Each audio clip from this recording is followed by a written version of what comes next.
Hi hello hope you guys ಎಲ್ಲರೂ ಚೆನ್ನಾಗಿದ್ದೀರಾ ಅನ್ಕೋತೀನಿ. ಇವತ್ತು ಟೊಮೆಟೊ ಚಾಟ್ನ ಕ್ವಿಕ್ಕಾಗಿ ಯಾವ ರೀತಿ ಮಾಡೋದು ಅಂತ ನೋಡ್ಕೊಂಡು ಬರೋಣ. ಮೊದಲಿಗೆ ಅದಕ್ಕೆ ಚುರುಮುರಿ ಬೇಕು, ಪ್ಲೇನ್ ಶೇವ್ ತೊಗೋಬೇಕು, ಸ್ವಲ್ಪ ಕ್ಯಾರೆಟ್ ತುರಿ, ಚಿಕ್ಕದಾಗಿ ಕಟ್ ಮಾಡಿ ಇಟ್ಕೊಂಡಿರೋಂಥ ಈರುಳ್ಳಿ, ಸ್ವೀಟ್ ಚಟ್ನಿ ತೊಗೊಂಡಿದ್ದೀನಿ, ಗ್ರೀನ್ ಚಟ್ನಿ ತೊಗೊಂಡಿದ್ದೀನಿ. ಮೊದಲಿಗೆ ಟೊಮೆಟೊ ಚಾಟ್ ಮಾಡಲಿಕ್ಕೆ ಒಂದು ಸ್ವೀಟು ಅಂದರೆ ನಾಟಿ ಟೊಮೆಟೊ ತೊಗೋಬಾರ್ದು, ಸ್ವಲ್ಪ ಹೈಬ್ರಿಡ್ ಟೊಮೆಟೊ ಎಲ್ಲ ಸಿಗುತ್ತಲ್ಲ, ಸ್ವೀಟ್ ಇರುತ್ತಲ್ಲ, ಆ ಟೊಮೆಟೊನೇ ತೊಗೊಳ್ಬೇಕು. ನಾಟಿ ಟೊಮೆಟೊ ತೊಗೊಂಡ್ರೆ ಅಷ್ಟು ಟೇಸ್ಟ್ ಇರಲ್ಲ. ಈ ಥರ ಕಟ್ ಮಾಡಿಬಿಟ್ಟು ಸ್ಲೈಸ್ ಮಾಡ್ಕೋಬೇಕು, ಆದಷ್ಟು ತಿನ್ನಾಗಿ ಸ್ಲೈಸ್ ಮಾಡ್ಕೋಬೇಕು. ಕಡೆ ತಿನ್ನೋ ಬದಲು ಮನೆಯಲ್ಲೇ ಈ ರೀತಿ ಮಾಡ್ಕೊಂಡು ತಿಂದರೆ ಚೆನ್ನಾಗಿರುತ್ತೆ. ನೋಡಿ, ಈ ಥರ ಸ್ಲೈಸ್ ಮಾಡ್ಕೋಬೇಕು, ಇಷ್ಟು ತಿನ್ನಾಗಿ ಸ್ಲೈಸ್ ಮಾಡ್ಕೋಬೇಕು. ಯಾವಾಗಲೂ ಒಂದೇ ರೀತಿಯಾದ ಚಾಟ್ ತಿಂದು ಬೋರ್ ಆದಾಗ ಈ ರೀತಿ ಟೊಮೆಟೊ ಚಾಟ್ ಮಾಡಿಕೊಂಡು ಆರಾಮ್ಸಿರಿ ತಿನ್ಬೋದು.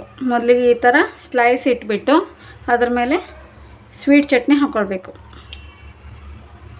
ಒಂದೊಂದೇ ಡ್ರಾಪ್, ಜಾಸ್ತಿ ಹಾಕ್ಬಾರ್ದು, ಒಂದೊಂದೇ ಡ್ರಾಪ್ ಈ ಥರ ಹಾಕಿಬಿಟ್ಟು ನಂತರ ಖಾರ ಚಟ್ನಿ, ಇದು ಹಸಿಮೆಣಸಿನ್ಕಾಯ್ದು, ಸೊ ನೋಡಿಬಿಟ್ಟು ಹಾಕ್ಕೊಳ್ಬೇಕು.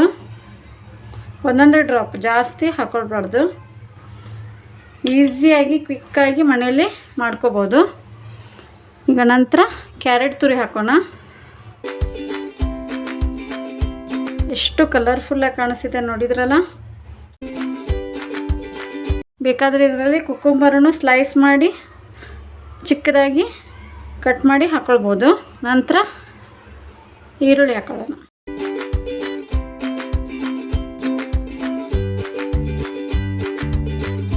ಇವಾಗ ಶೇವ್ ಹಾಕೊಳ್ಳೋಣ. ಪ್ಲೇನ್ ಶೇವೇ ಹಾಕಬೇಕು, ಬೂಂದಿ ಎಲ್ಲ ಇರ್ದಿದ್ದ ಹಾಕಬಾರ್ದು, ಆವಾಗ ಟೇಸ್ಟ್ ಅಷ್ಟು ಚೆನ್ನಾಗಿ ಬರಲ್ಲ.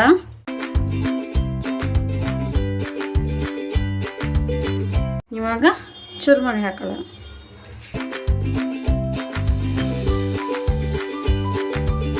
ಮಳೆ ಬರೋ ಟೈಮಲ್ಲಿ ಈ ಥರ ಚಾಟ್ಸ್ ಮಾಡ್ಕೊಂಡು ತಿಂದರೆ ಏನು ಸಖತ್ತಾಗಿರುತ್ತೆ. ಇವಾಗ ಮೇಲ್ಗಡೆ ಮತ್ತೆ ಸ್ವೀಟ್ ಚಟ್ನಿ ಹಾಕೊಳ್ಳೋಣ.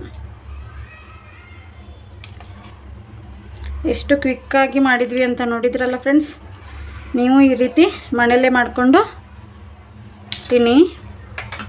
ಇವಾಗ ನೆಕ್ಸ್ಟು ಮತ್ತೆ ಖಾರ ಚಟ್ನಿ ಹಾಕೊಳ್ಳೋಣ. ಮತ್ತು ಈರುಳ್ಳಿ ಹಾಕೊಳ್ಳೋಣ.